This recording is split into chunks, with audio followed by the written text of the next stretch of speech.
selalu dipantau. Makanya kadang-kadang saya kan sering ya ngabsen satu selalu menanyakan secara aktif. Karena apa? Bapak Ibu keluar dari ini gitu, karena kelihatan tahu kok ya. Oh, udah ikut. Ya. Misalkan pertama absen masuk, di tengah-tengah kok mati, kapan sama lo UT sana tahu gitu loh ya.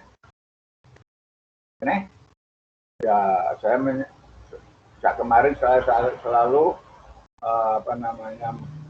mengabsen mulai dari awal, pertengahan dan terakhir selalu saya tanyakan lewat ya pertanyaan-pertanyaan dan sebagainya. Itu sebagai pengantar dalam pertemuan siang hari ini. Terus perlu Bapak Ibu ketahui bahwa coba nanti Bapak Ibu menyocokkan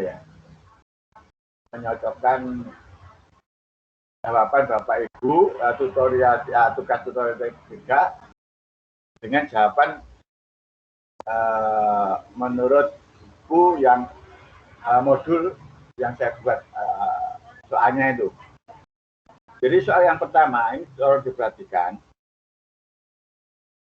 apa yang menjadi faktor utama dalam proses globalisasi yang merambah ruang dan waktu? Jelaskan. Di situ kan jelas juga ya.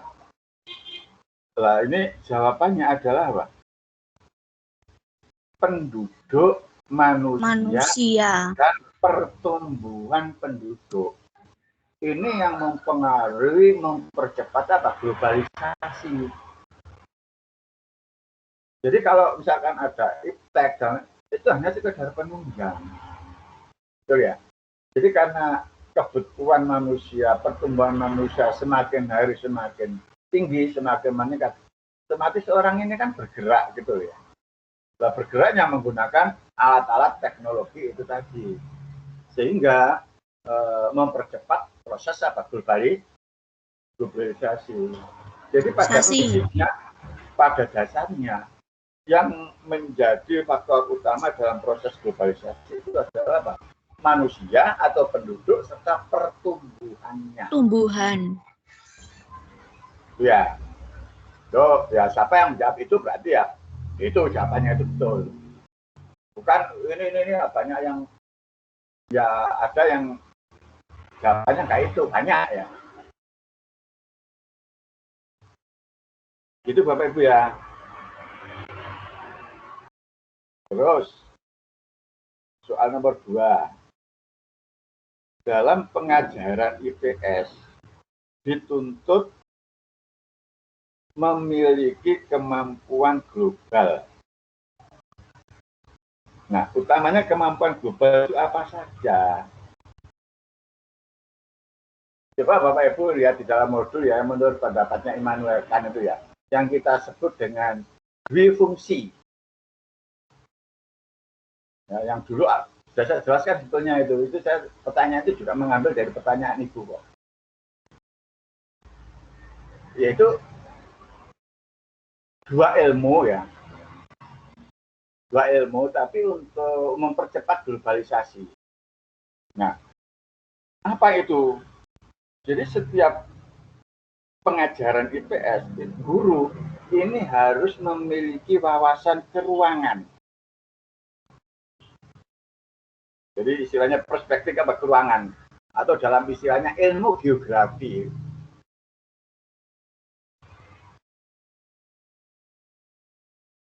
Itu. Jadi kita sebagai guru untuk mengajarkan globalisasi dari IPS ya, kita sebagai guru harus memiliki wawasan apa tadi? Keruangan, perspektif keruangan. Coba itu dibuka, kan itu jawabannya saya mengambilnya dari situ. Karena apa? Nanti ada pertumbuhan, perkembangan itu masih ada mulai tingkat lokal, ruang ya, regional, nasional, kemudian apa internasional. Karena globalisasi kan menginternasionalisasi, menginternasional. Terus yang kedua, guru pengajar itu harus memiliki wawasan apa?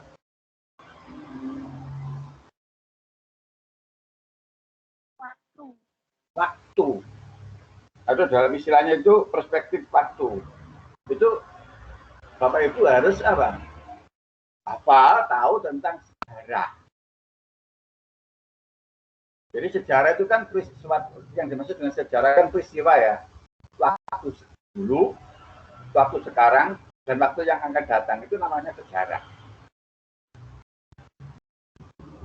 Nah, makanya guru ya, utamanya guru IPS, ini harus memiliki dua wawasan seperti ini. Jadi wawasan ruang dan wawasan apa? Waktu. Nah, makanya Immanuel Kant mengatakan bahwa itu termasuk apa? Dwifungsi. Ya. Jadi dua ilmu ya, tapi fungsinya untuk mengembangkan ilmu apa? Tentang apa? Globalisasi. Itu di dalam diskusi kemarin itu kan ada yang tanya itu apa yang dimaksud dengan dwifungsi.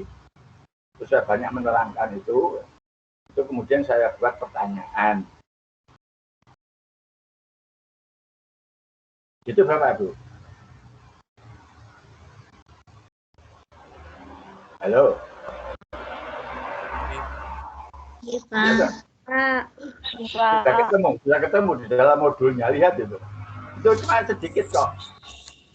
Sebetulnya saya mau dari saya cuma sedikit saja intinya. Nah itu. Jadi misalkan peristiwa pertumbuhan penduduk di mana, kapan, itu mesti. Jadi ada kecelakaan misalnya. Itu kan mesti ada dua dimensi itu, dua perspektif. Ada kecelakaan. Mesti pertanyaan orang di mana? Iya toh Bapak Ibu ya? Iya, Pak. Pertanyaan berikutnya, kapan? Jadi duanya ini tuh perspektif keruangan, tempat ya, atau ilmu geografinya, wilayah ya. Kemudian kapannya ini adalah perspektifnya apa? Waktu. Kapan? Pasti itu. Makanya Bapak Ibu diharapkan benar-benar memiliki wawasan ya, tentang ilmu geografi, juga ilmu sejarah. Ilmu sejarah. Itu Bapak Ibu ya, itu makanya ya banyak. Makanya kita sebagai guru harus banyak membaca, dan membaca. Kenapa? Perubahan sosial Bapak Ibu ya, itu tidak menunggu tahun, tidak menunggu bulan ya, tidak menunggu hari ya. Setiap detik, setiap menit itu selalu mengalami apa? Perubahan, mengalami pertumbuhan, mengalami perubahan, mengalami perkembangan. Nah, kalau kita tidak memiliki wawasan-wawasan itu tadi, ya kita ketinggalan gitu loh ya. So, kemudian soal nomor 3, apa yang dimaksud dengan culturally deep resources? Apa yang dimaksud itu? Jelaskan. Itu sebetulnya nomor 4 itu gandengannya pertanyaan itu, tapi itu pengetiknya itu agak keliru, dipikir itu nomor tersendiri ya. Tapi itu sebetulnya apa namanya terusannya. Nah, jadi yang dimaksud culture definite reserve tadi kan apa? Bahwa sumber daya alam itu dibatasi dengan apa? Budaya. Ya, dibatasi secara budaya. Maksudnya apa? Itu jelaskannya itu kan pengertiannya apa yang dimaksud dengan culture tadi? Ya itu tadi sumber daya alam dibatasi dengan gampangannya SDM. SDM kan budaya. Nah, makanya banyak negara itu yang memiliki sumber daya alamnya tinggi ya, tetapi tidak memiliki kreativitas budaya yang tinggi, memang nolak. Akhirnya kekayaan alam yang dimiliki ini tidak bisa mewujudkan apa? Kemakmuran. Kemakmuran, Kualitas kesejahteraan kepada siapa? Masyarakat. diri sendiri dan masyarakat. Itu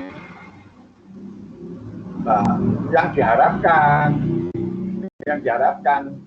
itu ya SDA-nya juga tinggi, SDM-nya juga tinggi, sumber daya alamnya itu melimpah, dibarengi dengan apa? Sumber daya manusianya, budayanya, tingkatnya itu tinggi juga. Itu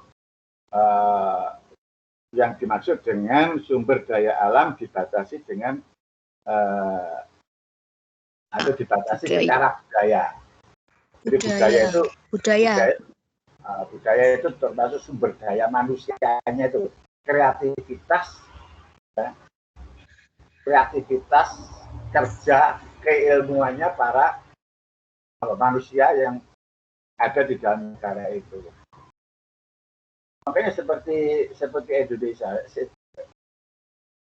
Indonesia itu kalau kita lihat SDA-nya melimpah, ya.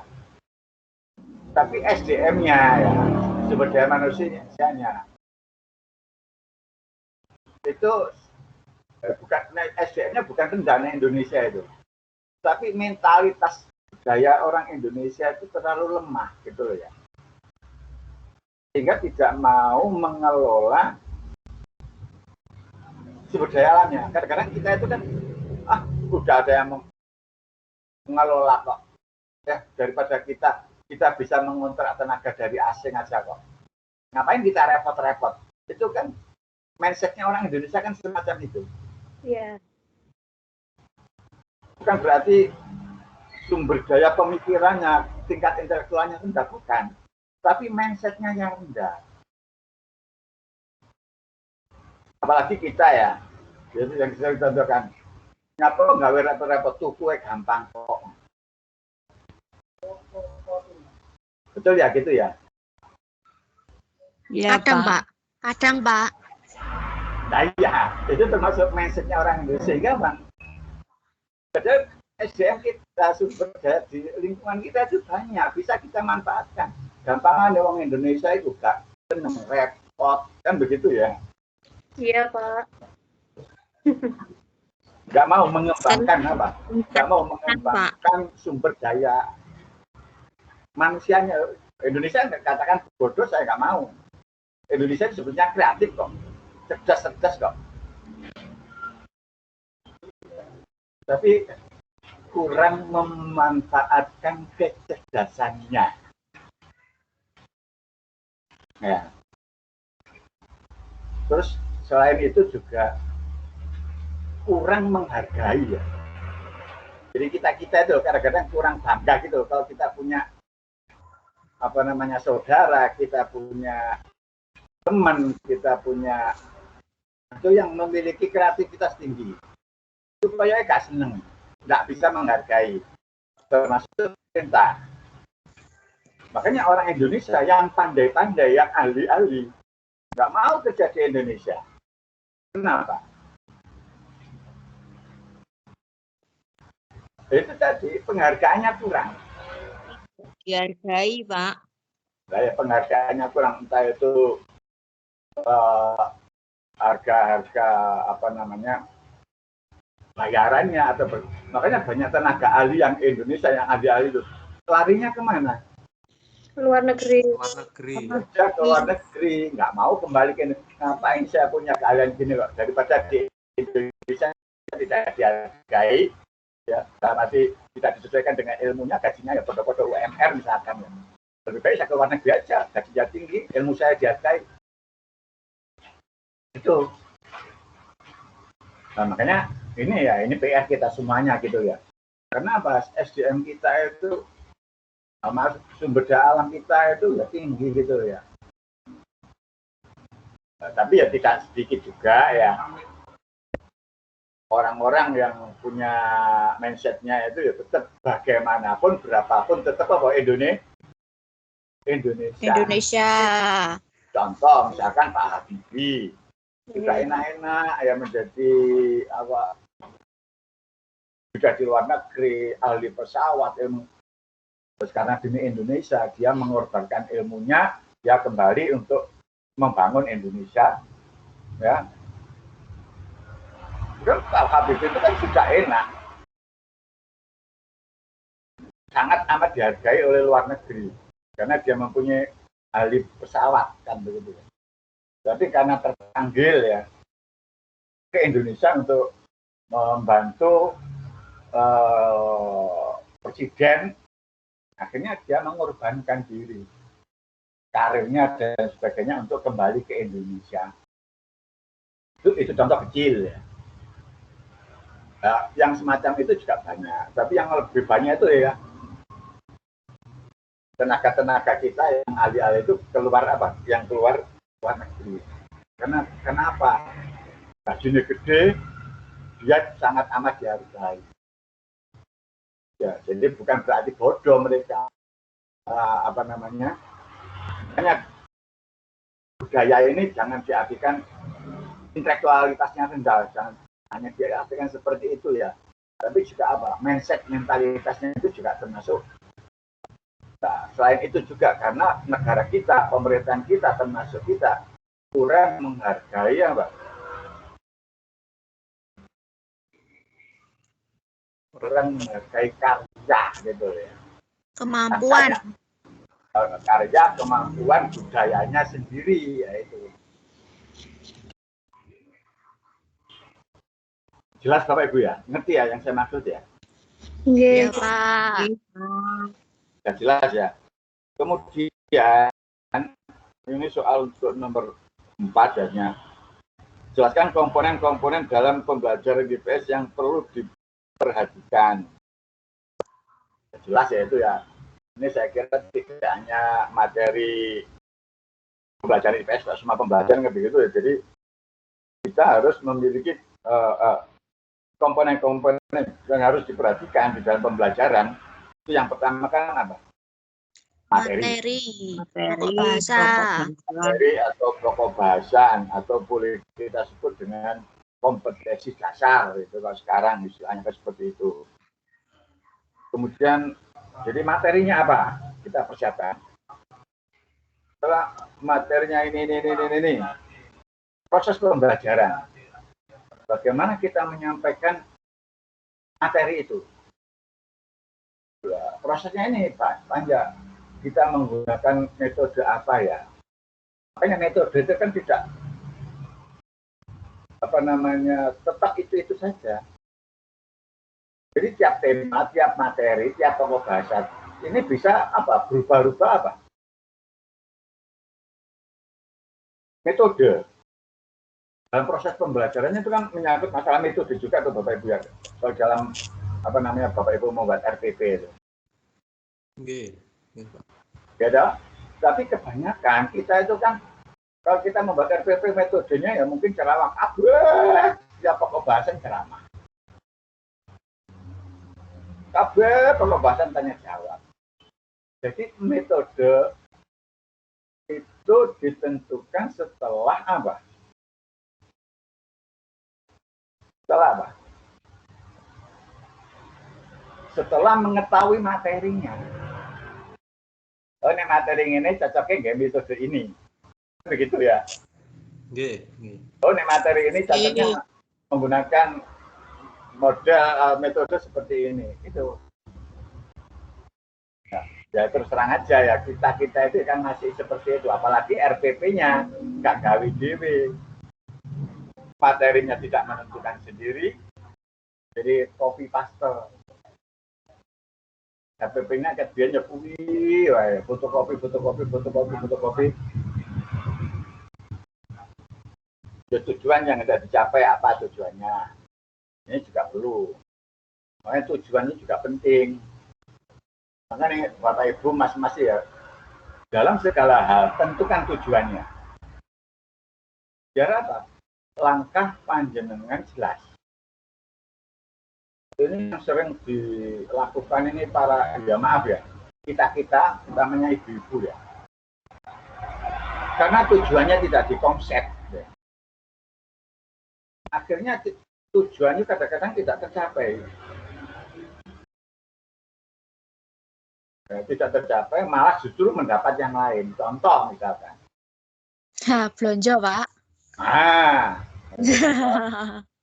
Paham sendiri saya. Kita ke toko, ke Indomaret atau ke mall misalkan ya.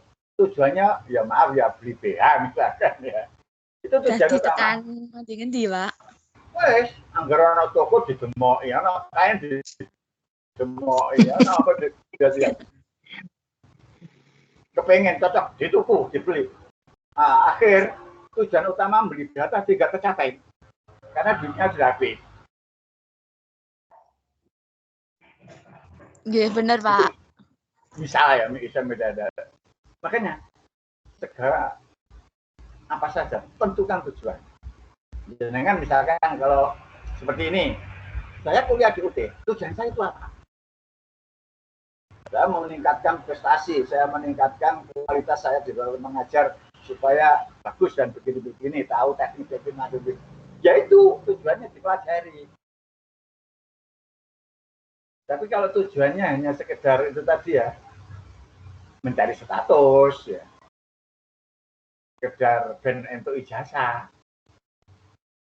ben untuk sertifikasi misalkan, nah, itu lain lagi ya.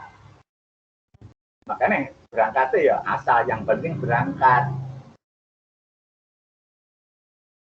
Begitu Bapak Ibu ya, makanya Bapak Ibu diberi kesempatan untuk kuliah di universitas yang sangat enak ya, materinya juga sudah lengkap, ya tinggal dengan semuanya bagaimana menerima atau mempelajari itu. Sama kok, bedanya dengan yang lain itu ya cuman tatap muka dan tidak tatap muka, atau mungkin yang reguler itu mungkin setiap minggu mesti ketemu, kalau kita hanya seminggu sekali, cuman itu kita ditambahkan pembelajaran sendiri. Ini materinya sama, pokok bahasanya sama, ya. Sistemnya yang berbeda. Jadi itu Bapak Ibu ya, jadi tolong Bapak Ibu kadung kok terjun di S1. Niat ingsun memperbaiki kualitas kita sebagai guru ya, supaya lebih kompetensi ya, memiliki kemampuan yang tinggi di dalam menjadi guru. Saja. Bagaimana tujuannya ya, apa menawa ning gone klien ketemu jodoh wis lain lagi. Aduh. Pak Zain kuwi. Mesti ana lho ngono kuwi. Mesti ana lho ngono kuwi. Nah, ketika ya taaruf dekat sama sepapat sing sijine lereng. Kamu, tujuannya sudah tercapai kan? Tujuannya gue tujuh tercapai kok. Ada ya seperti itu. Dan ini sekali lagi saya tekankan, segala sesuatu pastikan tujuan. Misalkan panjang terkenang pasar, tuku labu misalkan, itu dulu. Nanti untuk yang lain-lain itu sambil lalu. Yang lain, dengan lain-lainnya yang diutamakan. Yang tujuan utamanya justru dikesampingkan dulu. Akhirnya tujuannya nggak tercapai, malah yang bukan tujuan utama yang tercapai. Biasanya itu ibu kayaknya toko, aku pengen nang pasar, kabeh didemo ya, pengen toko kain apa didemo ini. Tuh, ibu-ibu di sana tapi di Jawa Timur, tapi ini ibu-ibu di Klaten enggak kira-kira. Sama ya, Pak. Gimana? Nggak jauh berbeda. Oh, nggak jauh berbeda. Ya, nggak apa-apa. Itu namanya pertumbuhan Tapi ya, yang utama itu ya. Jadi al-aham semua aham gitu ya, dalam bahasa Arab kan begitu ya. Yang penting carilah yang paling penting kan begitu ya. Nomor 5. Kapankah evaluasi dalam pembelajaran IPS dapat dilaksanakan? Jawabkan. Ya, dalam evaluasi itu kan ya apa namanya pada awal. Namanya apa kalau pada awal itu? Pretest. Selama proses tanya jawab. Penilaian harian, Pak. Ya, proses itu setelah bukan harian, setelah KD, setelah pembahasan, setelah materi itu, Pak. Jadi kalau awal itu kan biasanya menanyakan pelajaran yang lalu ya, minggu yang lalu. Masih ingat anak-anak pelajaran yang lalu, bla bla bla bla bla bla. Itu kan pertanyaan pendahuluan. Oke lah kalau begitu, ini terusannya pada pertemuan kali ini, bab ini. Bisa ngerti bab ini, nah, itu termasuk evaluasi. Belum Bapak Ibu, oke kalau belum, mari kita ikuti PBM ini dalam membahas materi ini.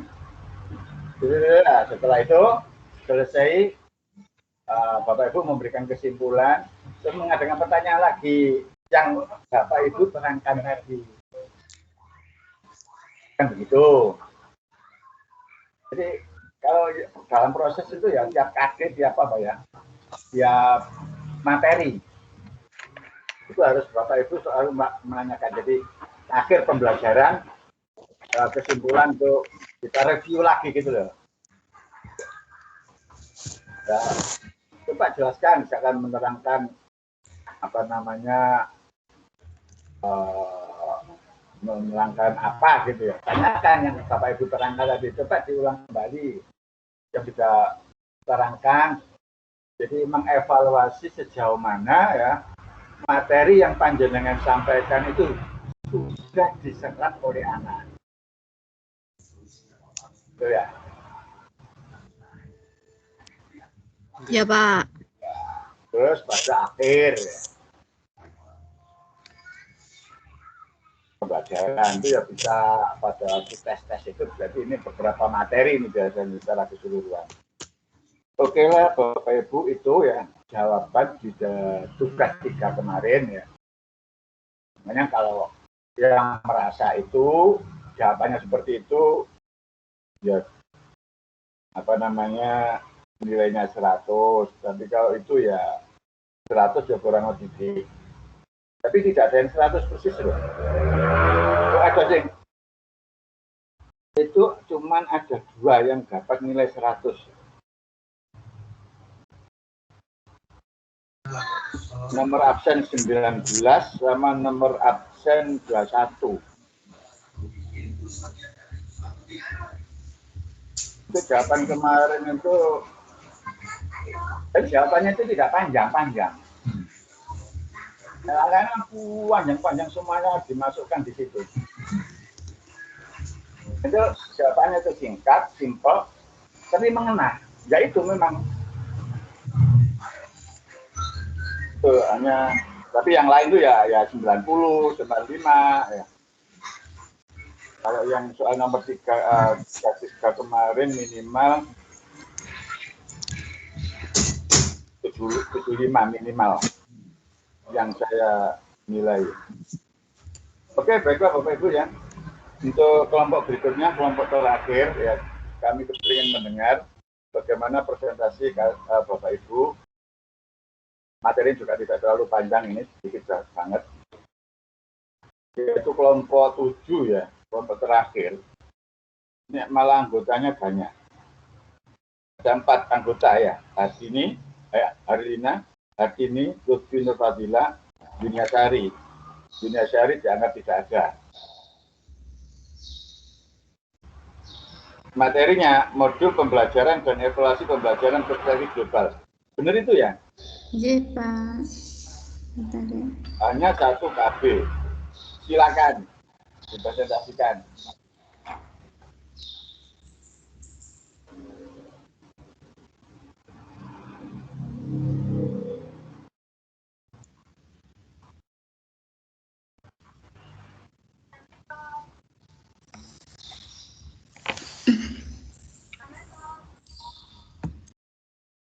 Sudah siap teman-teman? Saya akan membacakan presentasi hari ini tentang evaluasi pembelajaran perspektif global dalam IPS SD. Kami dari kelompok 4. Sudah kelihatan tuh teman-teman ini? Sudah.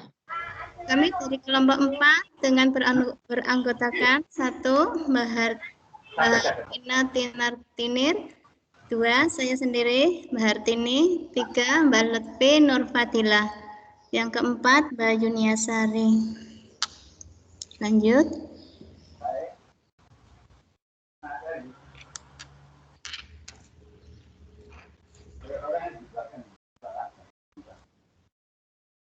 Lanjut Mbak, ini belum Mbak. Next.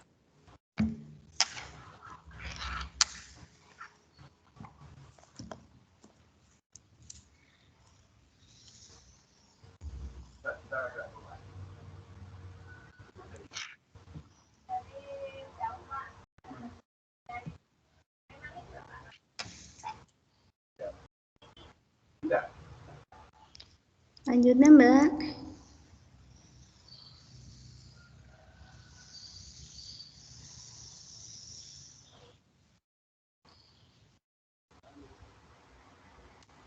Satu, asas evaluasi.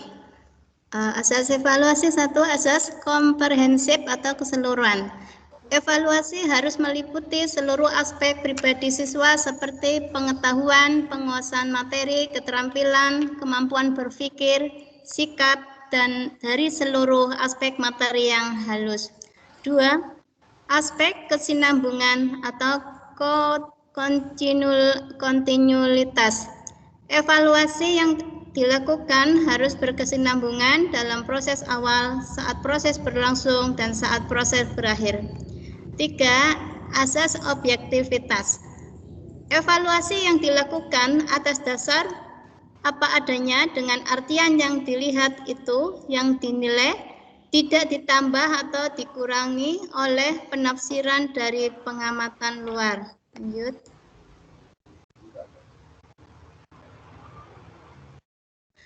Fungsi evaluasi. Tadi yang nomor 4. Mengungkapkan tingkat perkembangan siswa.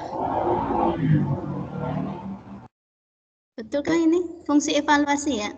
Fungsi evaluasi 1. Proses penguasaan siswa terhadap materi atau pokok bahasan yang diperoleh dari proses pembelajaran meliputi pengetahuan, kemampuan berpikir, keterampilan, perasaan, dan sikap. 2. Menemukan kelemahan-kelemahan materi, metode, media pengajaran, dan tujuan yang telah disusun. Data hasil evaluasi ini akan digunakan untuk memperbaiki dan menyempurnakan tugas pertemuan pada pembelajaran selanjutnya. 3. Mengungkapkan terpenuhi atau tidaknya tugas guru dalam melakukan pembelajaran kepada siswa. Jika hasil evaluasi proses belajar terdapat kelemahan atau tidak terpenuhi, maka pembelajaran berikutnya harus diperbaiki dan disempurnakan. 4. Mengungkapkan tingkat perkembangan siswa secara individual yang kemudian digunakan untuk membimbing pertumbuhan potensinya lebih lanjut. Next, Mbak.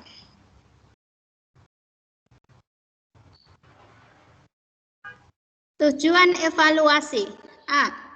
Membuat laporan prestasi siswa berkenan dengan hasil pembelajaran yang harus diketahui oleh orang tua masing-masing. B. Mendapatkan umpan balik evaluasi pembelajaran terhadap keberhasilan atau ketidakberhasilan kerja dan kinerja guru saat melakukan pembelajaran. C. Mengetahui dan menentukan faktor-faktor pendorong dan menghambat keberhasilan pembelajaran baik pada guru atau siswa. D. Menyusun program bimbingan individual bagi siswa mencapai keberhasilan untuk siswa. Menyusun program bimbingan individual bagi siswa untuk mencapai keberhasilan pembelajaran. E. meningkatkan rangsangan kegiatan pembelajaran kepada siswa. Lanjut.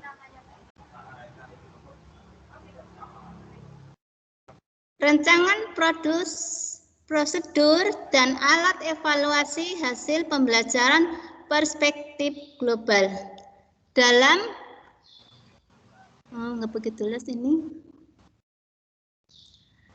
Dalam rancangan prosedur dan alat evaluasi pembelajaran IPS, khususnya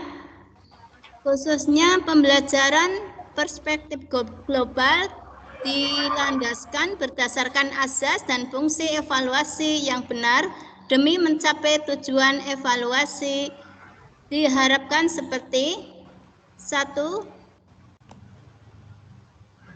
Apa ini? Nggak begitu jelas. Tujuan evaluasi yang bertujuan untuk menilai, mengukur, mendapatkan umpan balik, menemukan faktor pendorong dan menghambat serta meningkatkan rangsangan kegiatan belajar peserta didik dan kinerja guru pada pembelajaran global. 2. Sasaran evaluasi ditunjukkan untuk peserta didik secara individual dan peserta didik secara berkelompok. 3. Prosedur evaluasi disesuaikan azas evaluasi agar kegiatan dapat dilakukan secara berkesinambungan dari saat dimulai dengan guru mengajukan pertanyaan, tanya jawab saat diskusi, dan diakhiri dengan evaluasi. Prosedur evaluasi juga membuat bahan evaluasi secara kisi-kisi tertulis sebagai aspek mental yang akan dinilai kemampuannya disesuaikan dengan kurva karya normal secara empirik yang menjadi buku dari tingkat persebaran dari kelompok yang akan dites, yakni peserta didik yang ditentukan dari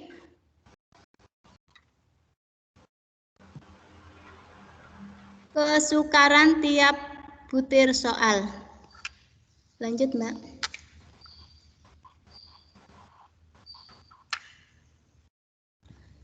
Rancangan prosedur dan alat evaluasi hasil pembelajaran perspektif global. A4. Alat evaluasi digunakan untuk penilaian hasil pembelajaran perspektif global yang meliputi tes dan non-tes. 1.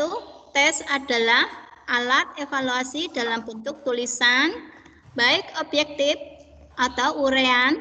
Kisi-kisi tes subjektif ditentukan dari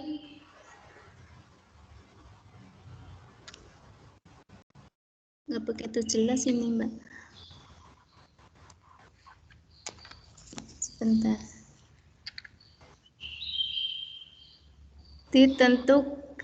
Ini yang poin ini nggak jelas banget. Menggunakan sistem rancangan yang terdiri dari sistem 10 dengan jumlah soal 50 butir dan sistem 100. Non-tes adalah alat evaluasi dalam bentuk tanya jawab dan diskusi, tugas, dan penampilan. Sifat penilaiannya adalah kualitatif.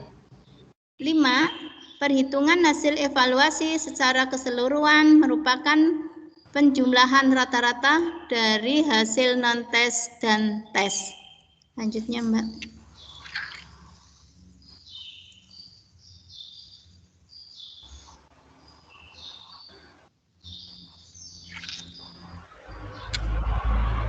Lanjut.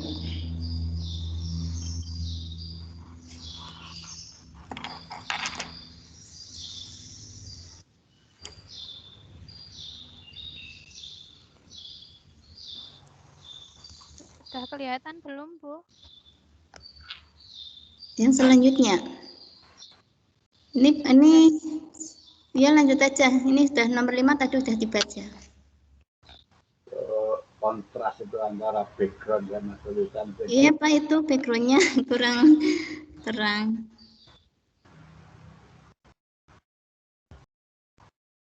Udah lanjut aja Mbak yang selanjutnya itu.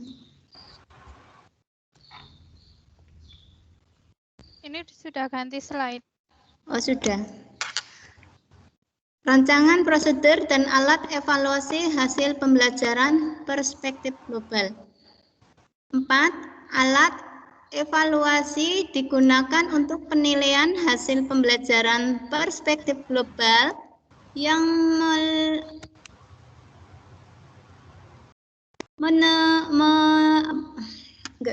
meliputi tes dan non-tes. Tes adalah alat evaluasi dalam bentuk tulisan baik objektif atau urean. Kisi-kisi tes objektif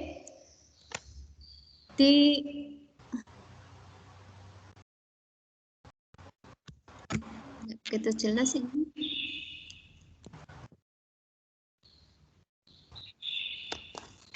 Coba tak cari dulu.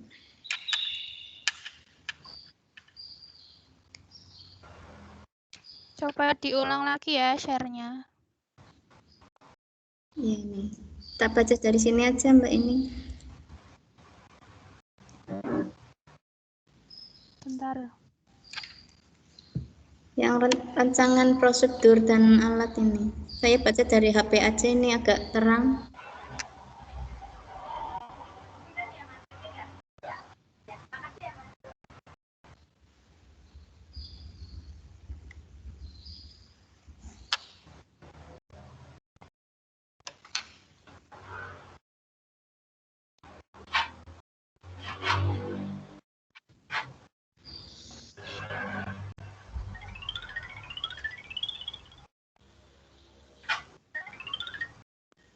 Sudah kelihatan belum, teman-teman?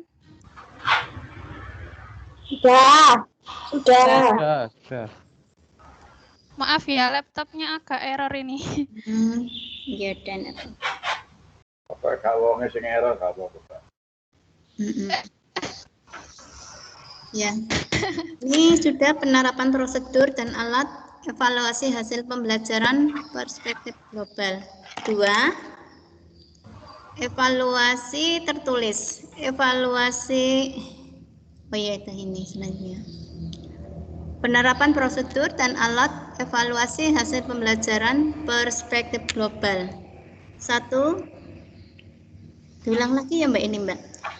Evaluasi proses pembelajaran Ya, ulang lagi Bu, maaf nggih. Tidak apa-apa.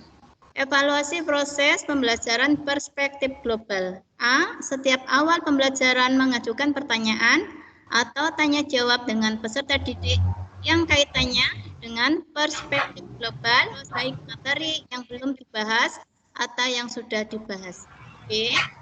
Pada proses pembelajaran dilakukan metode tanya jawab dan diskusi untuk mengembangkan kemampuan tanya jawab dan keberanian mengemukakan pendapat.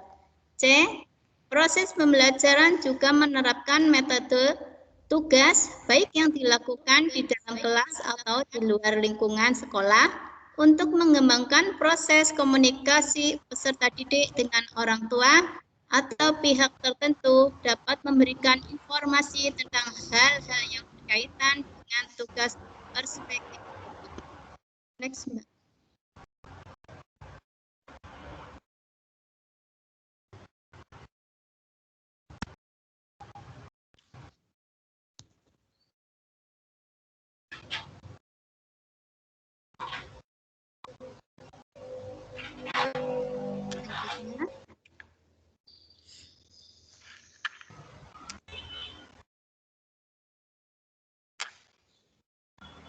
Lanjut, Mbak.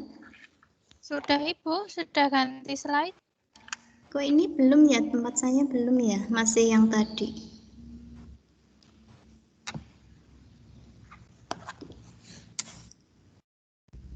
Punya teman-teman sudah ganti slide belum nggih? Evaluasi proses pembelajaran, Pak. Iya, masih itu, masih Masih evaluasi. nomor yang 1. Evaluasi proses pembelajaran 1. Masih evaluasi proses pembelajaran. Sekarang sudah ganti. Ya, Ini ya. ya baru. Penerapan prosedur dan alat evaluasi hasil pembelajaran perspektif global. 2. Evaluasi tertulis. Evaluasi ini sebaiknya menerapkan tes objektif yang sifatnya mampu mencakup seluruh materi mental dengan tahapan A.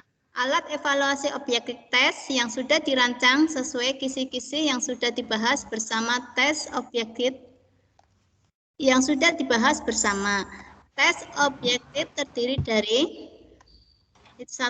50 butir soal dibagi menjadi 2 kelompok atau 25 butir salah benar, 25 butir pilihan ganda. Titik 2. Aspek mental 40% pengetahuan, 40% pemahaman, dan 20% penerapan. Titik 3. Aspek materi terdiri dari 20% masalah kontroversial, 40% saling ketergantungan, 40% perdamaian dan keamanan dunia. Titik 3. Tingkat kesukarannya 24% mudah, 52% sedang, dan 24% suka. B. Dalam waktu khusus, guru IPS melakukan tes sesuai dengan kisi-kisi dan mengangkat alat evaluasi yang lebih dirancang. C. Perhitungan hasil tes dilakukan sesuai kategori penilaian tiap butirnya dengan sistem angka yang dipilih atau sistem 10 atau 100.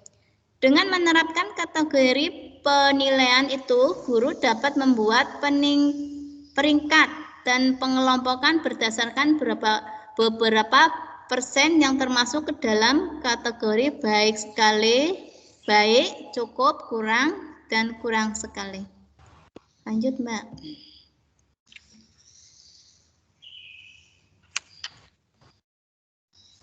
Penerapan prosedur dan alat evaluasi hasil pembelajaran perspektif global. 3. Evaluasi keseluruhan. Evaluasi yang dilakukan mulai dari awal proses, selama proses, dan pada akhir pembelajaran. 4. Kesimpulan evaluasi. Kesimpulan berasal dari hasil non-tes, yakni tanya jawab dan tugas maupun tes yang dianalis dan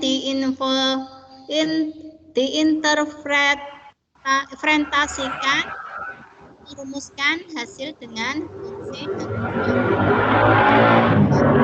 Fungsi dan tujuan itu menengahkan hasil. A. Nilai prestasi siswa dalam pembelajaran perspektif global merupakan sebagian dari prestasi pembelajaran IPS keseluruhan. B. Nilai prestasi peserta didik dalam perspektif global sebagai umpan balik bagi kerja dan kinerja guru untuk evaluasi diri. C. Nilai prestasi peserta didik memberi gambaran tingkat perkembangan kemampuan mereka untuk program bimbingan selanjutnya. D. Nilai prestasi pembelajaran perspektif global sebagai sarana mengetahui kelemahan, kekuatan, dan faktor penghambat serta selanjutnya, Mbak. Pendorong yang menjadi dasar penyempurnaan pembelajaran berikutnya. Lanjut. Kesimpulan. Jadi pembelajaran IPS, lebih khususnya perspektif global, perlu untuk diadakannya evaluasi yang menjadi kegiatan puncak karena seluruh kegiatan pembelajaran, baik kegiatan guru maupun siswa, keberhasilan tercermin dari hasil evaluasi yang telah dirancang dan direncanakan sesuai dengan ketentuan persyaratan, baik mengenai prosedur maupun alat evaluasinya. Yuk.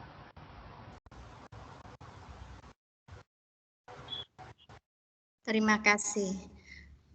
Mohon maaf ya teman-teman karena ini ada gangguan teknik ya. Mohon maaf bila dalam penyampaiannya kurang maksimal ya karena ada gangguan tidak disengaja. Mohon maaf ya. Selanjutnya adalah sesi pertanyaan. Silakan untuk yang mau bertanya, monggo. Nanti bertanya, bisa, Bu. ya. Tolong Mbak.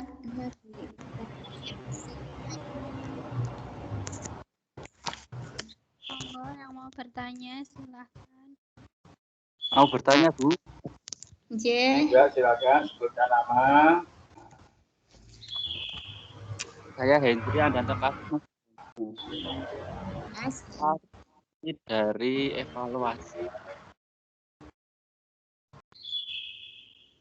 Terima kasih. Kok suaranya putus-putus ya? Mas, Nggih, Pak, putus-putus ini tadi.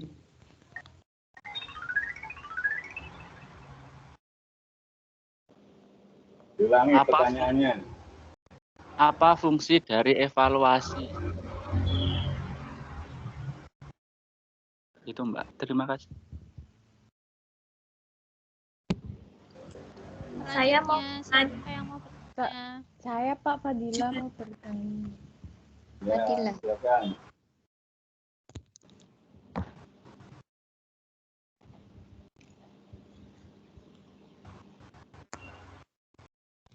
Silahkan Mbak.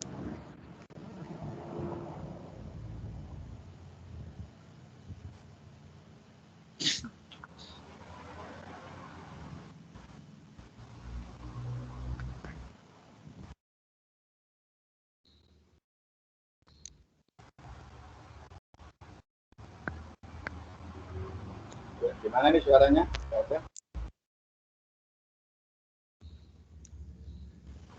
Gimana Pak? Udah terdengar belum tadi? Ya, sudah. Iya, Mbak Fazila, Mbak. silakan. Silakan pertanyaannya disampaikan.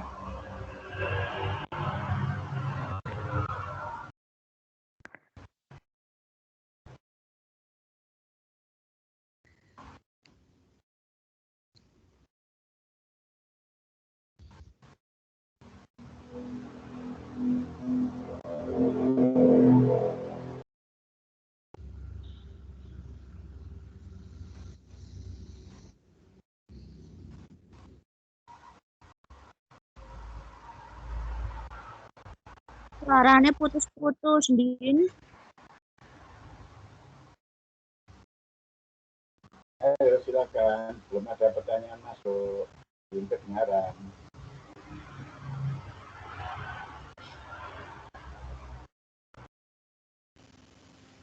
Tadi belum kedenger ya Pak?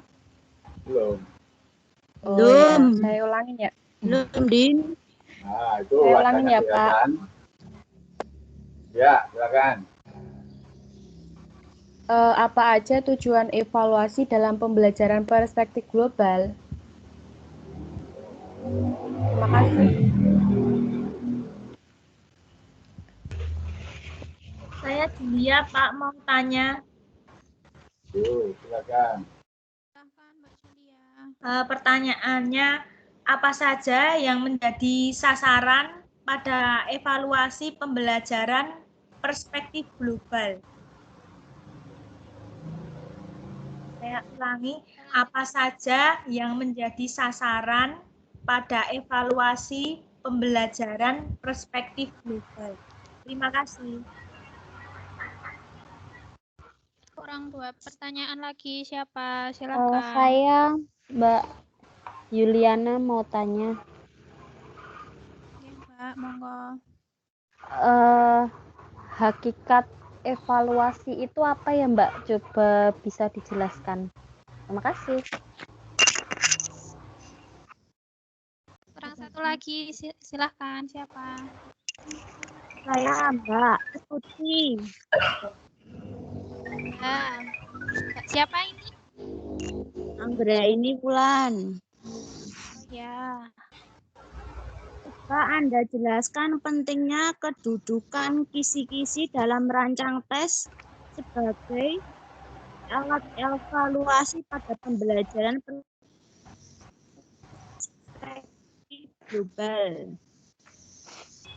Ya, oke Mbak. Terima kasih teman-teman yang sudah bertanya. Kelompok kami akan menjawab terlebih dahulu 5 pertanyaan ini. Silahkan Mbak Harlina yang pertama. Iya, terima kasih untuk waktunya. Saya akan mencoba menjawab. Saya Harlina dari kelompok terakhir, kelompok 7, akan mencoba untuk menjawab pertanyaan dari Mas Henry ya. Tadi pertanyaannya apa fungsi dari evaluasi ya Mas Henry? Ya Mbak, benar. Evaluasi itu meliputi A. Mengungkapkan penguasaan peserta didik terhadap materi atau pokok bahasan yang telah diperoleh dari proses pembelajaran.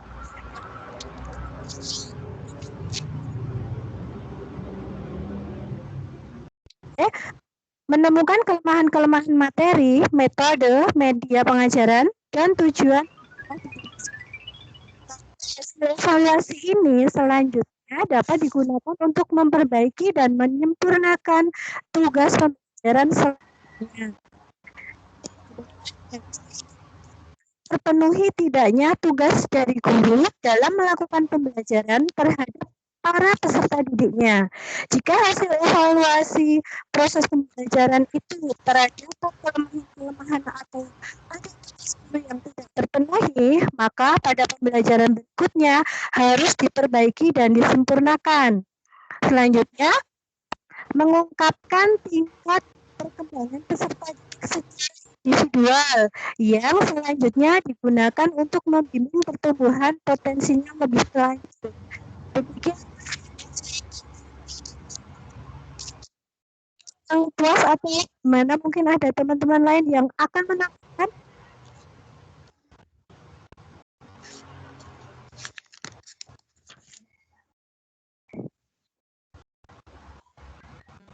Gimana Mas Henry, sudah paham belum?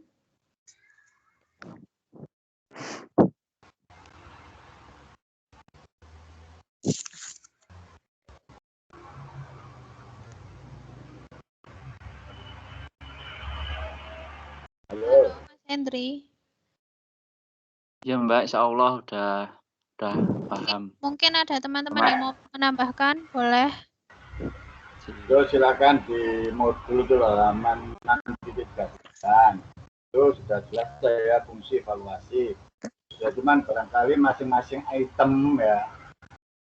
Masing-masing item itu yang dimaksud misalkan mengungkapkan penguasaan peserta didik terhadap materi atau pokok bahasan. Ini maksudnya apa misalkan? Itu harus kita pahami. Jadi kalau cara itu kan ada 4 gitu ya tentang fungsi evaluasi ya. Bagaimana yang tertera di dalam modul 6.39. Oke lanjut. Ya memang itu jawabannya. Cuma yang saya maksud di sini itu atau masing-masing item itu sudah dipaham gitu. RPPA.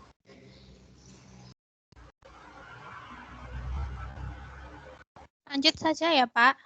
Monggo ya. Saya Lutfi Nur Fadilah ingin menjawab pertanyaan dari Mbak Fazila. Apa saja tujuan evaluasi dalam pembelajaran perspektif global dan sebutkan. Iya Mbak Fazila.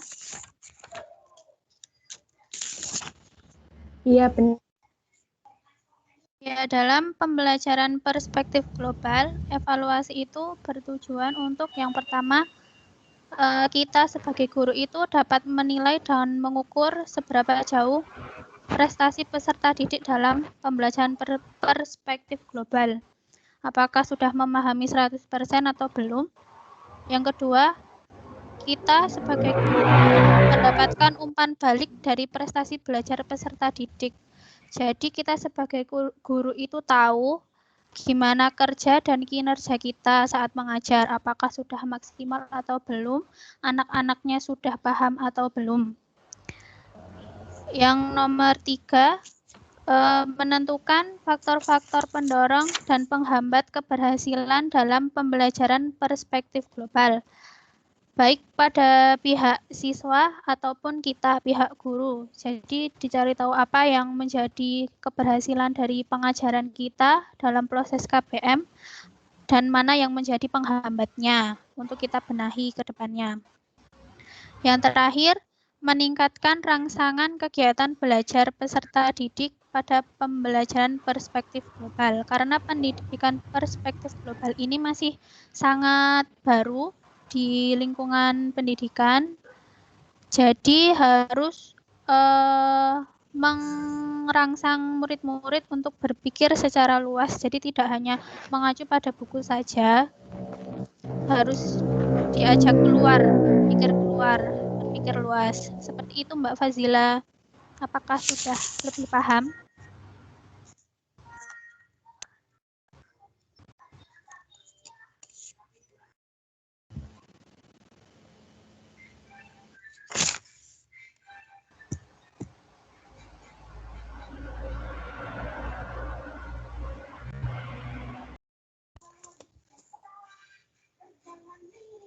Gimana teman-teman? Mungkin ada yang mau menambahkan?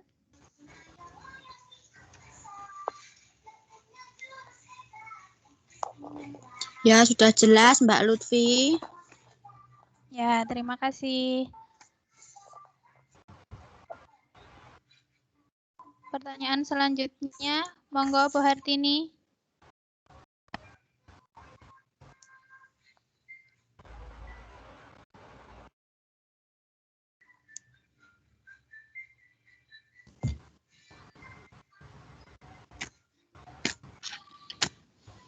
Saya mau menjawab pertanyaan nomor 3 ya. Ya.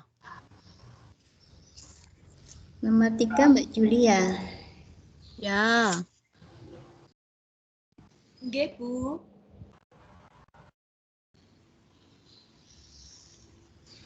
Soalnya tadi sasaran ya. Sasaran. Nggih.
Ya, saya akan menjawab pertanyaannya tadi. Apa saja yang menjadi sasaran pada evaluasi pembelajaran perspektif global? Sebutkan. Atau yang menjadi evaluasi pembelajaran perspektif global diantaranya peserta didik secara individual yang meliputi pengetahuan kemampuan berpikir, keterampilan dan sikapnya terhadap fenomena, fakta, isu, serta masalah global. 1. Peserta didik secara berkelompok dalam kelompok yang meliputi keterampilan serta sikap sosialnya dalam kaitan pembelajaran perspektif global. 2. Peserta didik secara berkelompok dan dalam kelompok yang meliputi keterampilan serta sikap sosialnya dalam kaitannya pembelajaran perspektif global. Demikian Mbak, apa jawaban dari saya? Apa kurang pas atau gimana? Ya Bu, sudah bisa dimengerti. Terima kasih. Ya.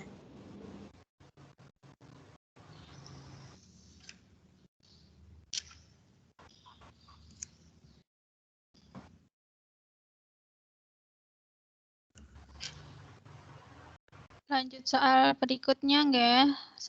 Dari Mbak Yulia, silahkan Mbak Harlina. Iya, terima kasih untuk waktunya. Saya akan mencoba menjawab pertanyaan Mbak Yulia. Tadi pertanyaannya hakikat dari evaluasi nggih, Mbak Yulia. Nggih. Ya, saya akan mencoba menjawab di sini. Apa itu hakikat dari evaluasi? Evaluasi merupakan hal praktis dilakukan dalam kehidupan sehari-hari, di mana setiap kali kita melakukan suatu kegiatan, selalu ingin mengetahui hasilnya. Dengan begitu, kita mengadakan penilaian terhadap kinerja yang telah kita lakukan.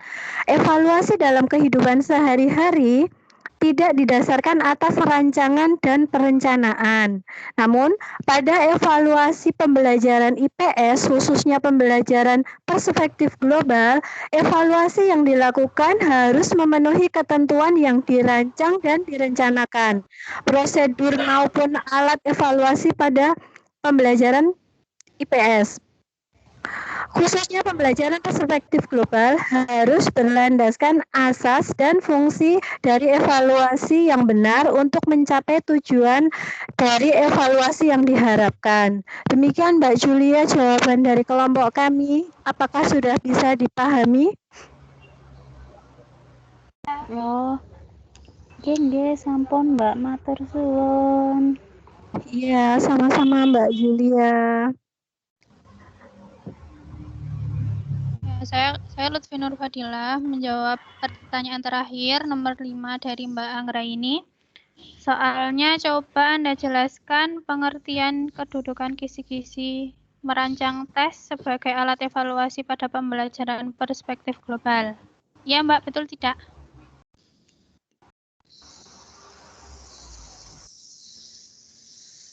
Dalam soal ini, pada rancangan evaluasi, pembuatan kisi-kisi merupakan syarat yang utama bagi alat evaluasi, khususnya pada pembelajaran IPS dalam lingkup perspektif global. Kisi-kisi menjadi landasan tersusunnya butir-butir soal yang menyeluruh, sehingga dapat ditinjau dari aspek materi pokok bahasan dan seimbang aspek tingkat mental yang diukurnya. Alat evaluasi yang menggunakan kisi-kisi sebagai rancangan tes juga akan memudahkan guru untuk melihat sudah seimbang atau belum dari proses masalahnya, terus saling ketergantungannya, tingkat kesukarannya, baik mudah, sedang, maupun sukarnya. Seperti itu Mbak Anggraini, apakah bisa dipahami? Oh ya, itu dalam modul halaman 6.41 ya Mbak Lutfi ya? Iya Mbak. Oh ya Mbak, sudah. Ya, apakah Bapak ingin menambahkan dari soal-soal yang tadi Pak mungkin sudah diutarakan teman-teman dan kami? Oke, terima kasih ya. Jadi waktu masih setengah jam, jadi nggak apa-apa, ini kita ambil ya, karena berkaitan dengan pertemuan yang terakhir. Karena selain nanti saya sedikit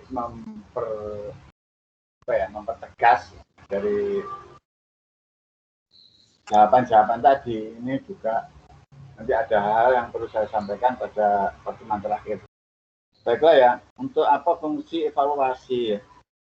Jadi di dalam buku modul ya, jadi dalam modul 6.9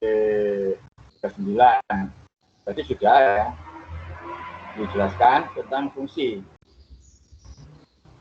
Jadi ada 4 item ya, tentang fungsi daripada evaluasi. Saya kira itu sudah cukup ya. Cuman di sini ya tolong Bapak Ibu masing-masing item ya, masing-masing itu misalkan mengungkapkan penguasaan peserta didik terhadap materi atau pokok bahasan yang telah diperoleh dari proses pembelajaran yang memiliki pengetahuan kemampuan berpikir, keterampilan, perasaan, dan sikapnya. Nah, ini kalau kita ringkas dari bahasa itu ya, ini kan berarti fungsi evaluasi itu pada perasaannya adalah untuk mengetahui sejauh mana ya penguasaan anak didik ya dalam materi itu. Materi. Itu aja kan sudah cukup. Ya. Dengan kata bahasa itu kan Bapak Ibu lebih paham. Lebih gampang dimengerti gitu lah. Makanya IPS itu yang penting itu esensinya seperti apa. Nah, pengetahuan. Jadi gampangannya seperti kemarin ya sudah disampaikan ya. Jadi evaluasi itu pada dasarnya tadi sudah ada ya. Tiga aspek yang kita evaluasi. Apa? Ya kognitifnya, ya afektifnya, ya psikomotoriknya gitu. Maka ini sudah tercapai semuanya. Kemarin kan sudah saya jelaskan panjang lebar itu ya. Jadi mungkin anak ini kan, jadi Bapak Ibu jangan evaluasi hanya ya teks ya atau akademisnya ya. Biasanya ini kan mengukurnya itu biasanya akhir pembelajaran itu yang kita sebut dengan evaluasi. Pada intinya kan itu ya. Tapi yang jelas itu tujuan fungsinya itu adalah ini ya, untuk merubah gitu ya, merubah perilaku siswa ya di dalam menyerap, menerima apa? Materi. Tuh. Jadi tolong sekali lagi ya. Kemudian yang kedua menentukan kelemahan-kelemahan materi, metode.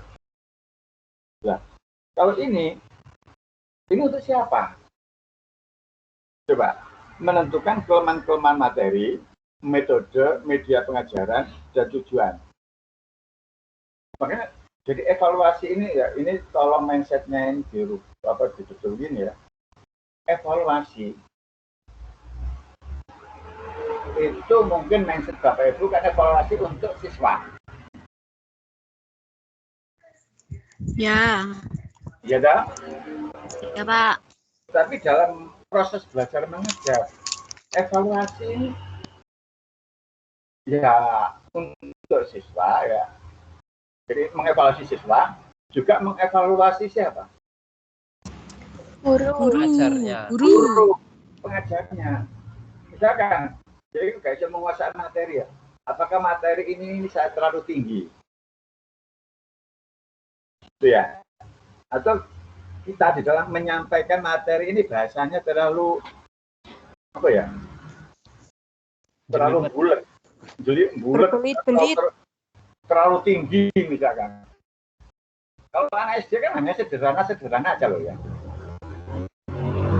Jadi tidak usah menggunakan kata-kata bahasa asing atau yang istilahnya itu yang bulat-bulat. Jadi yang simpel-simpel aja. Jadi kalau ada anak ya yang nilai jeblok, ini panjangnya harus introspeksi diri. Artinya mengevaluasi diri. Apa bocah ya? Apa aku ya sing nemen ya? Tuh, jadi materi.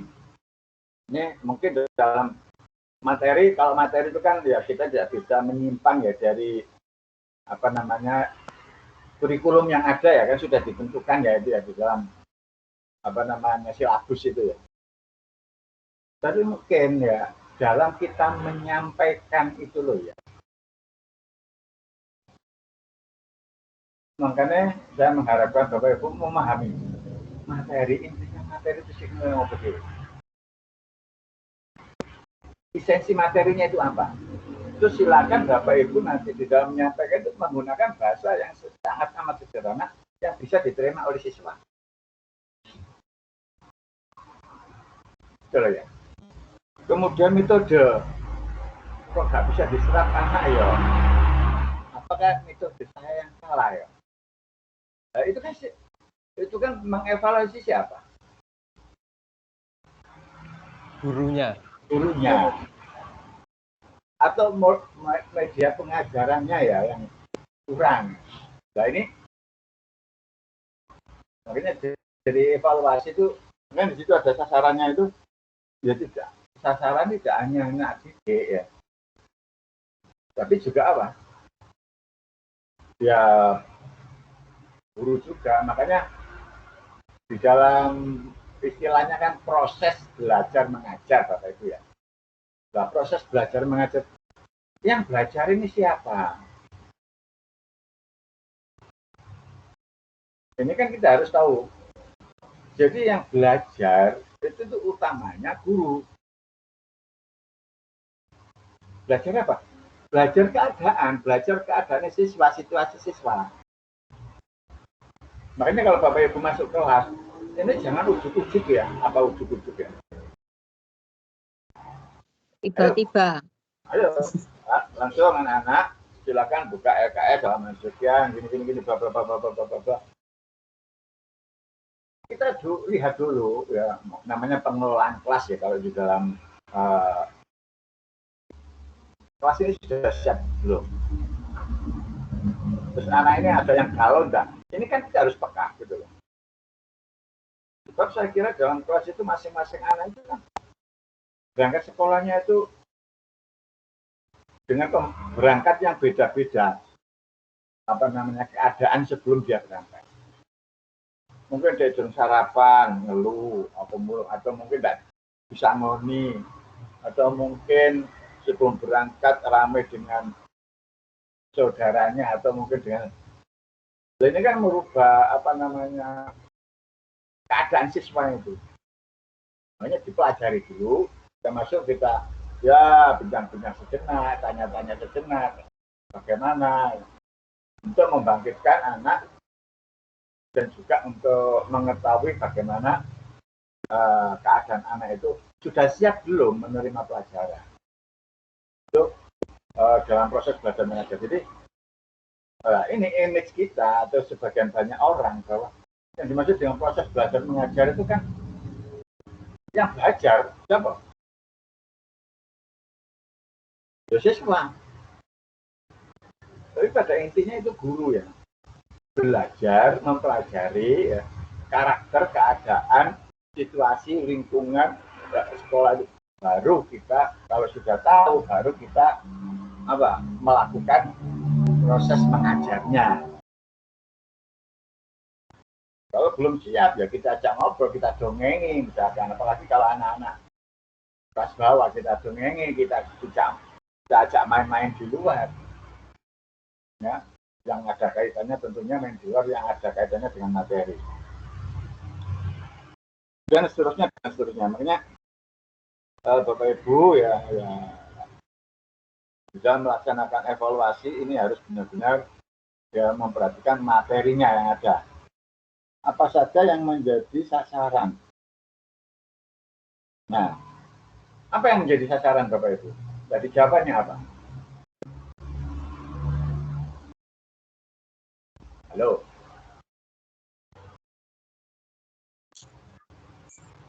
Oke, Pak.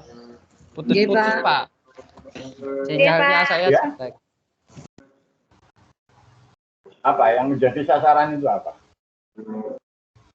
Secara individual meliputi pengetahuan, kemampuan berpikir, keterampilan, dan sikap terhadap fenomena, fakta, isu, serta masalah global. Nah, ini betulnya itu kan sudah berkali-kali saya sampaikan. Jadi itu loh ya, apa yang disampaikan oleh teori ya, belum itu loh ya. Jadi ada 3 aspek itu yang. Jadi yang dievaluasi itu apanya? Kognitifnya, Afektif, psikomotoriknya itu yang sasaran nilainya. Sasaran apa evaluasi? Pengetahuannya sudah berubah belum? Itu ya. Kemudian sikap sudah berubah belum? Jadi 3 aspek itu. Nah ini yang kemungkinan ya yang kesalahan secara berjamaah. Sementara kita itu kalau mengadakan evaluasi itu kan yang utamakan kan kognitifnya. Nggih, Pak. dengan tulisan apa namanya tes tulis. Nah, terus tolong juga di dalam mengadakan yang tes yang berupa tulis ya. Ini sekali ya, bahasa harus sederhana, harus satu indikator ya, jangan betul-betul ya. Terus jangan ada jawaban yang rancu ya. Ini kriteria dalam pembuatan soal ya. Jadi misalkan kalau di dalam tujuan intelektualnya dapat dijelaskan, berarti nanti soalnya itu harus jadi setelah mempelajari ini siswa diharapkan dapat menjelaskan tentang ini, maka soalnya kan harus apa? Menjelaskan. Misalkan kita mempelajari ini siswa bisa menyebutkan ciri-ciri binatang ya misalkan seperti itu. Berarti itu soalnya ya harus sebutkan gitu ya. Jadi harus sesuai antara indikator dengan evaluasi pertanyaannya. Nah, terus jangan membuat pertanyaannya yang rancu misalkan. Rancu itu ya seperti yang saya contohkan. Berikut ini yang apa namanya binatang yang bertelur misalkan ya, ada buaya, ada itik, ada ayam misalkan. Mungkin mindset panjenengan di dalam pembuatan kunci ayam. Tapi soal ini tiga-tiganya bertelur semuanya.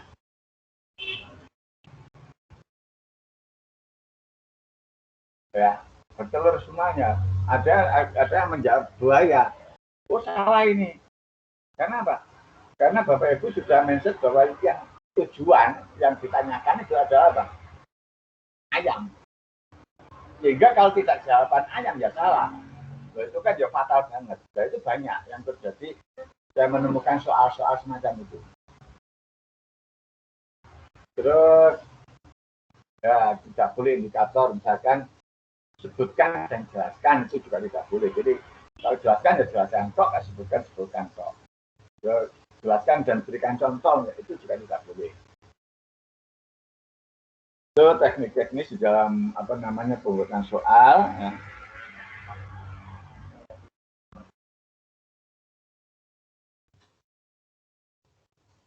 Ini global sih. Oh ya. Terus lagi ya fungsi kisi-kisi yang telah kalau hakikat evaluasi itu ya evaluasi itu kan mengukur ya kemampuan ya peserta didik dan juga kita bisa sebutkan ya termasuk kita gitu ya guru kita besarkan seperti itu. Kemudian kisi-kisi itu gunanya untuk apa sih?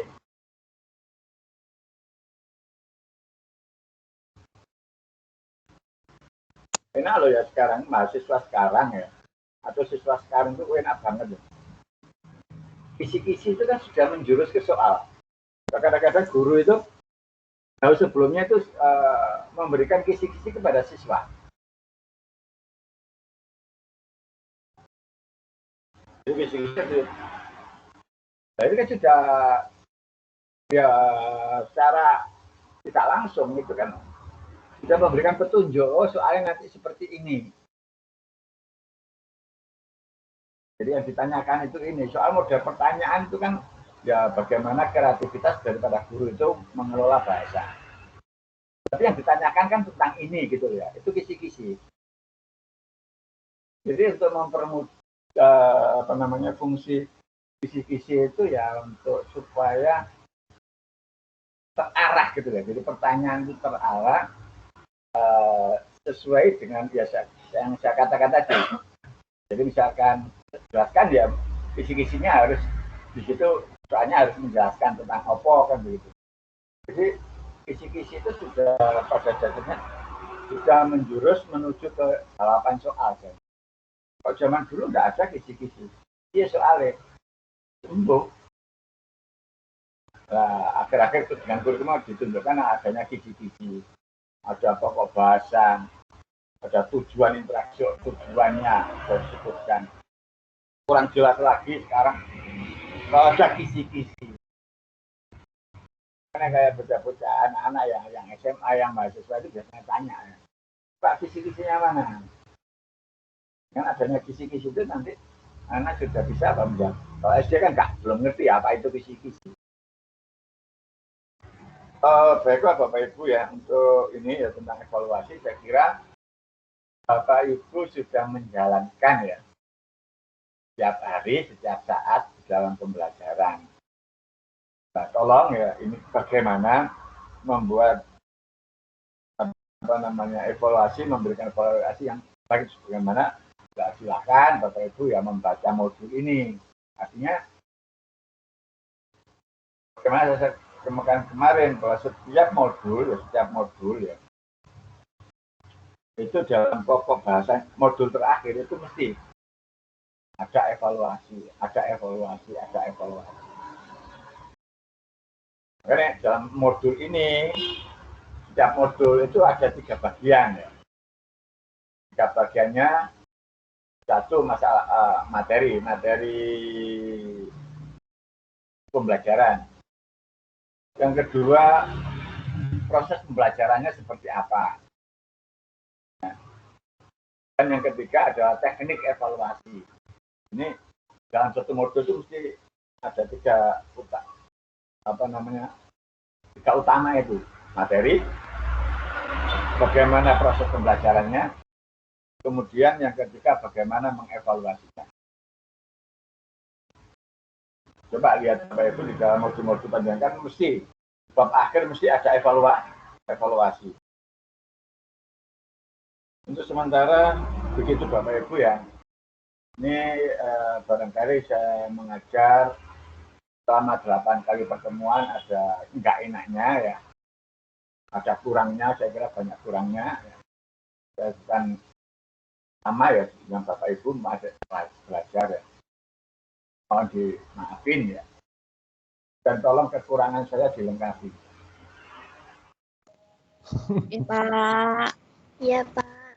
Ya Pak. Ya Pak. Sama juga kami juga minta maaf pada Bapak. Amin Pak. Amin.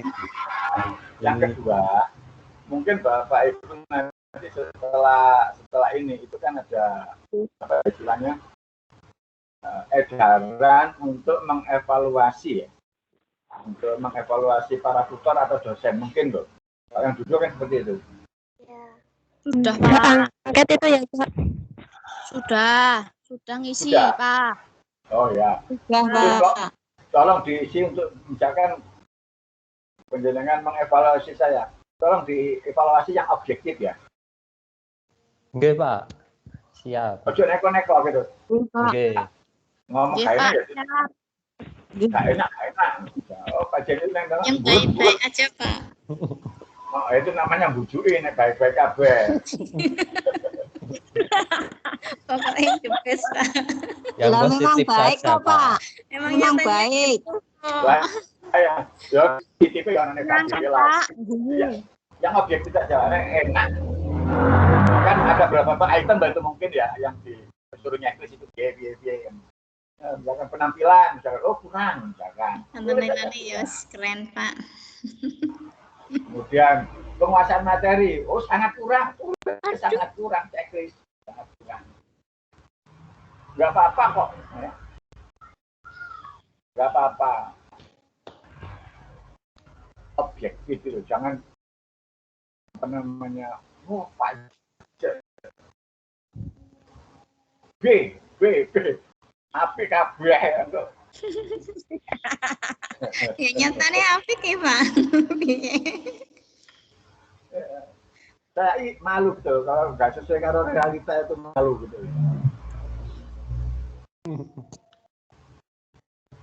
Ya pokoknya yang penting ya kalau ngisi ya objektif lah. Kalau ada yang sudah mengisi belum?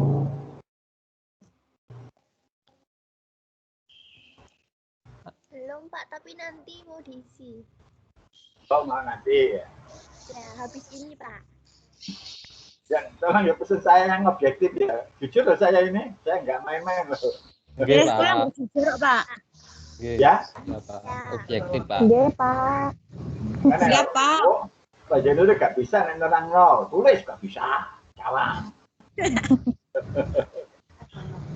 Penampilannya kurang.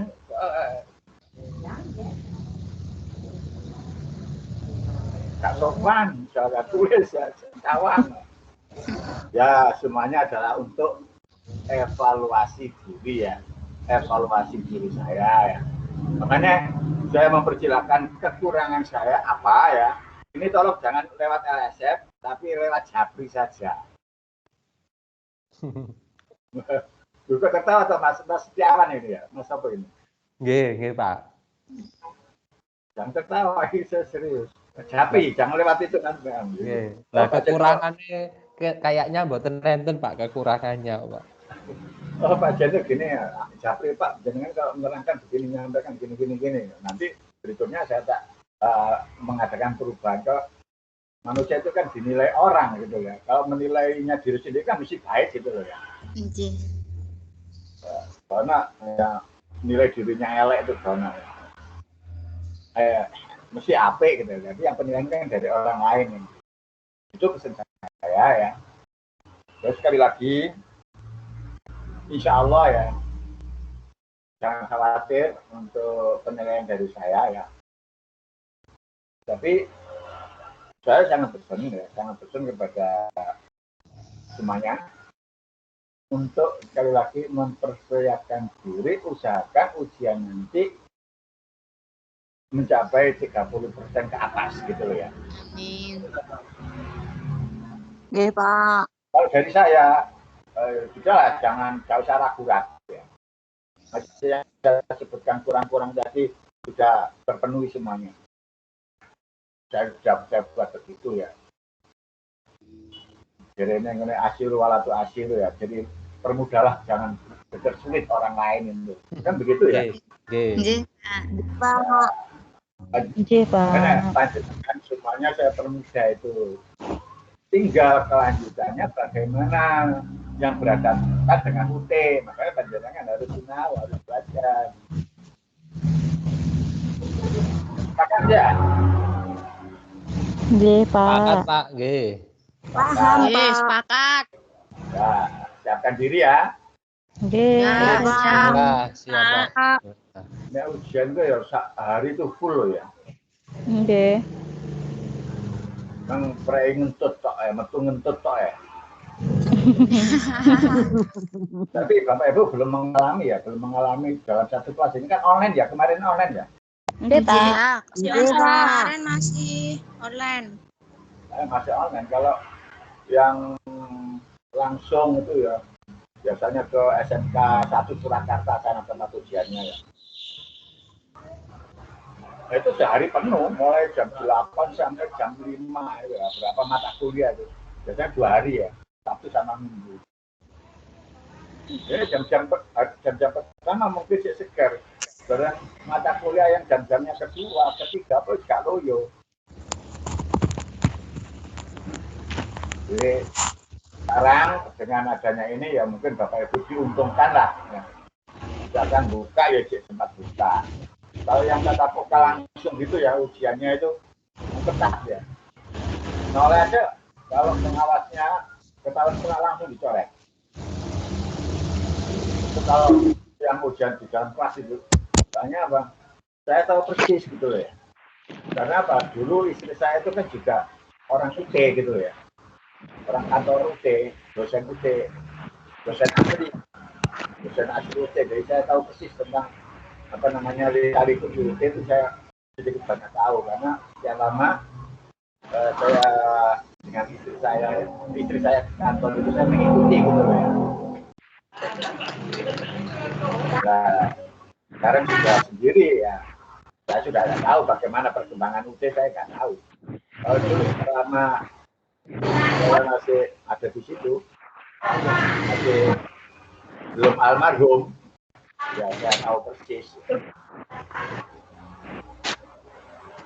Demikian kurang lebihnya, terima kasih perhatiannya.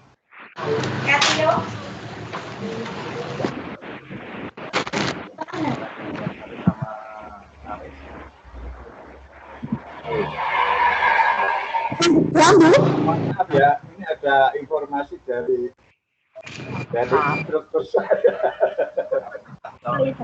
dari administrator saya ini ada ya 2 mahasiswa yang tugas 3-nya belum masuk di LMS. Oke, mau kan Om. Halo. Nggih, Pak, nggih. Halo. Iya, Pak. Iya, Pak. Mohon perhatiannya. Mas Zaki. Halo. Hadir, Pak. Ini LS tugas 3-nya belum masuk. Oh. Belum masuk, Pak? Belum masuk, Pak. Oke, Pak. Sama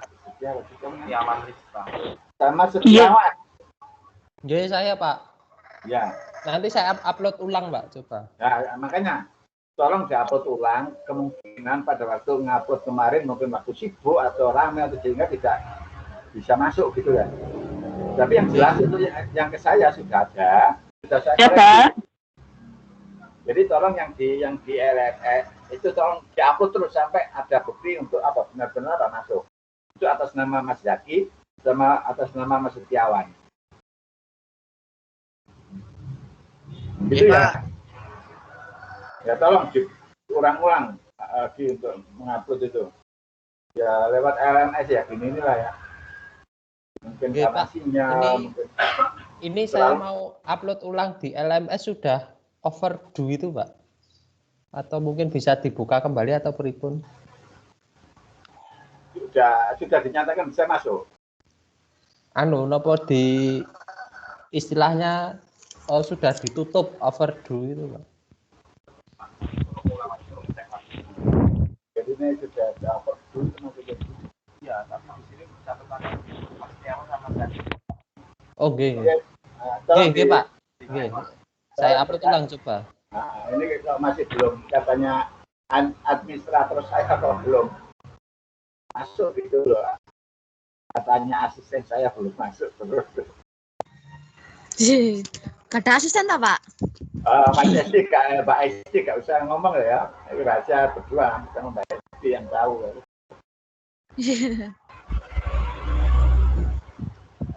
Saya itu sebetulnya gaptek ya, saya jujur ya. Saya itu ngambil instruktur ya, ambil administrasi.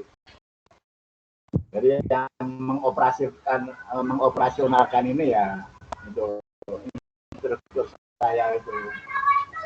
Saya tinggal ngoceh, menjelaskan untuk ngeklik itu. Terus angkat tangan saya, ya, angkat tangan. Maklum, sesuai ya gaptek. Jujur ini ya.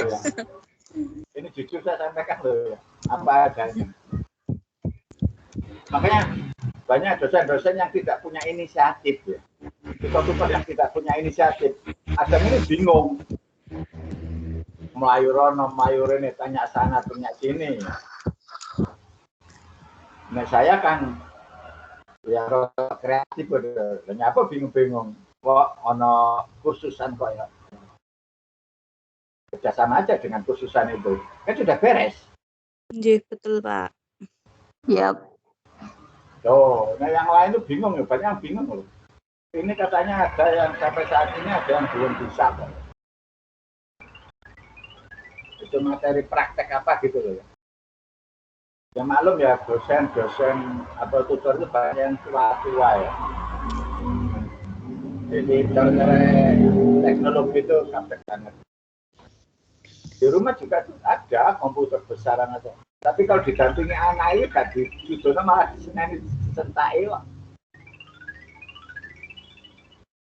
Ya, sama anak itu gak malah disentai ini gak iso. Bangun ayo itu rahasia saya, maaf ya. Ini sedikit. Gak apa-apa, Pak. Ya, semuanya itu demi kelancaran ya, demi kebaikan kita semuanya ya. Apapun saya usahakan. Demikian, terima kasih sudah waktunya untuk ganti dosen istirahat ya. Bapak. Sampun saya kirim, Pak. Sudah Oke, berhasil. Pak. Sudah dikirim lagi. Sampun ini. Oh ya, nanti biar dilihat ya, nanti kalau sudah atau belum tak WA wae. Nggih, Pak, matur nuwun, Pak. Ya. Terima kasih belajarnya, selamat istirahat. Mohon maaf sampai ketemu. Kapan kita bisa ketemu tatap muka? Oke, amin Pak. Mudah-mudahan semester 4 kita ketemu materi pembelajaran PKN di SD. PPKN, Pak. PKN ya, materi pembelajaran PKN di SD itu biasanya kan di reguler ini ada di semester 4. Iya, Pak. Tahu itu materi lagi yang biasa saya pegang itu materi pembelajaran PKN, materinya. Dan mudah-mudahan kalau masih suka dengan saya ya, Tuhan mempertemukan lagi. Amin. Amin. Amin. Amin, Terima Pak. kasih. Selamat siang. Selamat berjuang. Semoga sukses. Amin. Amin. Amin. Menjadi guru yang milenial ya. Amin. Guru yang memiliki wawasan yang luas. Global. Amin. Tungane, Pak. Terima kasih doanya, Pak. Ya, siang, selamat siang. Assalamualaikum warahmatullahi wabarakatuh. Waalaikumsalam warahmatullahi wabarakatuh. Terima kasih, Pak. Untuk absensi ya, untuk Mbak Esti sama Mbak Safira ya, Mbak Safira. Ya, Pak. Nanti saya kirimkan jenengan, nggih. Nggih. Engko mari tak kirim nang aku, tunggu tak kirim nang ngene. Oke. Nggih. Ya, terima kasih. Ya. Nggih, Pak. Terus absensinya yang untuk Mbak siapa namanya, Mbak siapa yang nggak masuk itu? Dunia Yang itu sesuai tanggalnya ya nggak? Iya. Sari. Iya. Tanggal berapa saja nggak masuk? Masuk Tahun 2 kali saja, Pak. 2 kali toh